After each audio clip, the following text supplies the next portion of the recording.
Well, you know, I'm going to be honest between you, me, and the fence post. I really didn't think I would circle back and talk again so soon about this whole development of relationship vis-a-vis social media. I know it's a big topic, huge, and lots of people are talking about it, but it is so relevant to the here and now, and in not only, again, my practice, but in the connections that I keep in my life, that time is of the essence. And if this little blip gets out and contributes to the collective, that's fine by me. It matters. You matter. So I'm out front of my house again because on some level this is symbolic of protection. You stand in front of yourself and you evaluate and you ensure that what's coming at you is in your best interest. So again, then you know what, I know I'm in the street, cars are going to go by. Part of living in small town USA. And there it goes. So my references again are face-to-face evaluations, and that is obviously not available.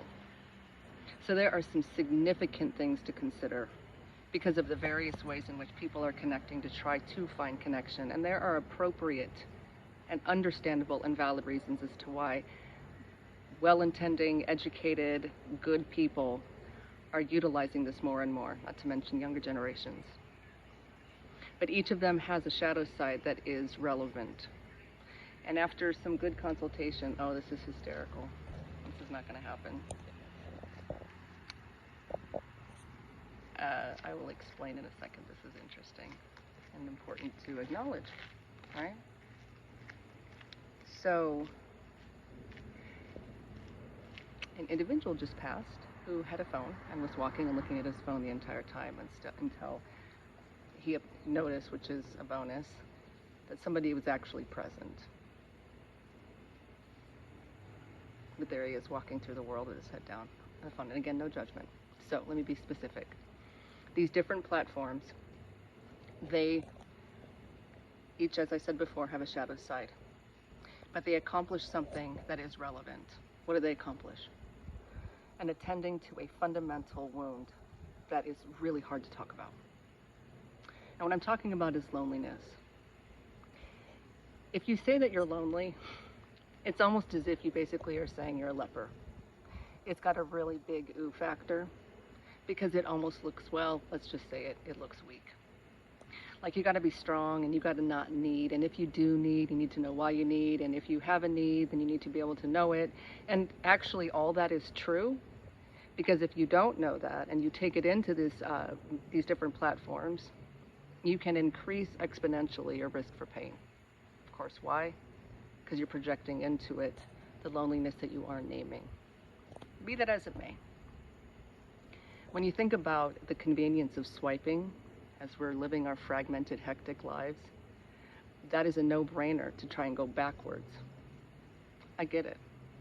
I do. And I have people that I care about and love that utilize that as a tool and a necessity in order to achieve some measure of support around the very thing I just named. Loneliness. What do we do when we're lonely? How do we hold aloneness? How do we hold loneliness when we are tasked with multiple responsibilities, certainly not limited to parenting, single parenting, which doesn't only impact women. Here's another car.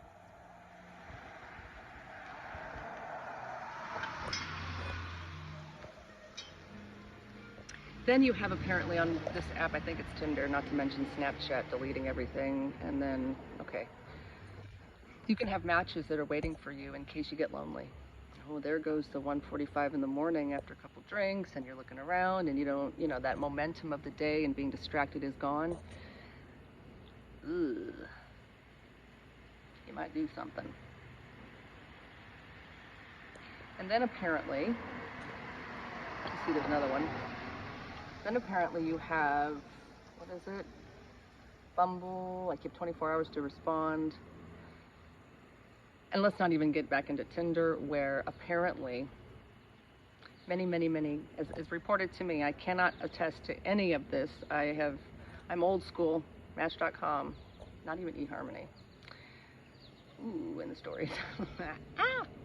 Anyway, according to my sources, Tinder's got a lot of really outrageous, assumptive pictures. Like someone thinks that she looks cute, nice Midwestern girl, and the number of, I'm gonna say it, people, it's so silly, but it really is silly behavior. There's a ton of pee-pee pictures. And I thought about how silly that was. Like, just imagine, this goes back to what would you do in person? What would you do? Would you literally be in a Starbucks, see a girl that you think is cute, get her name, and drop trow? Think about it. Can you imagine her response?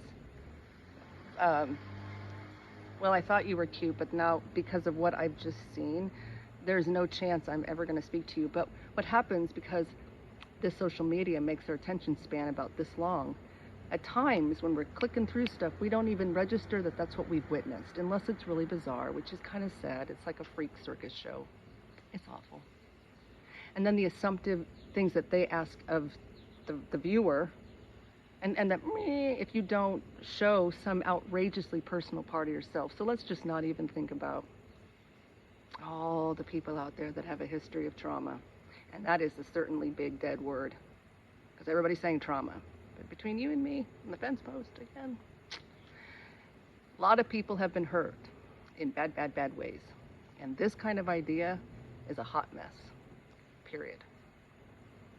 Let's go to the irresponsible statements, specifically on Snapchat, where you can't retain what you just learned, but you can't really get a hold of people because they have all these little smarmy ways of being unreachable. Apparently, if you have the you haven't read thing and you just ghost, that's burning, like you've just burned them. Apparently that's intolerable to the reader at this stage, at this juncture. Think about the impact of when you don't read it. What are you trying to say? Is this our new way of saying no? Is this our new way of saying F off? So diminished and small when it comes to the truth of what we really do back and forth. If we're really that bold and rude and So people will say on Snapchat some sort of, like, for example, a suicidal ideation and then disappear. Can you imagine how that affects the viewer, who may or may not be, enough relationally or psychologically aware that that's pretty significant of a statement? So what do? We go back to what I said yesterday. We project into what we're reading our own story. Here is another big problem, potentially. If our children don't have any real life interactions, they have nothing to pull from. Understand?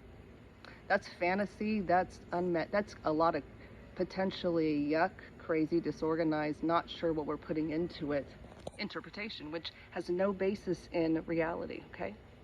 So they're pulling that, and why?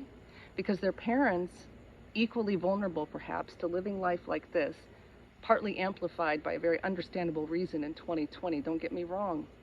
That exposed a lot of things. We had inpatient treatment in our own houses. So we get that part, right? But unfortunately, we don't know to make them get outside. I'm gonna try something different with my kiddo. People who are watching this, it's sort of like an unfolding, like a story. She said to me today, we had this awesome dance episode. She said, Mom, I want to dance every day when I'm in school. And I said, baby girl, you are going to dance every single day. You're going to dance right through science and right through math. And not because you're going to dance at some McDonald's. I'm not doing that. We're healing through the bilateral movement of learning and flowing and learning and flowing. And she's going to fly. She got knocked down.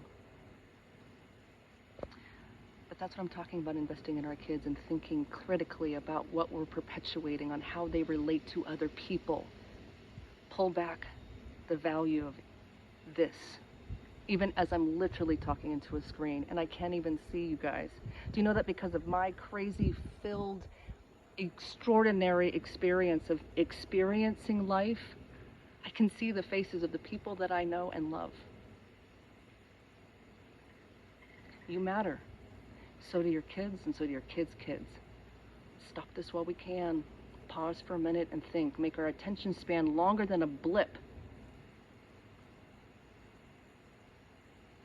Make it longer than a blip. Apparently we're talking every day for a while, so just kidding. Have a great rest of your weekend.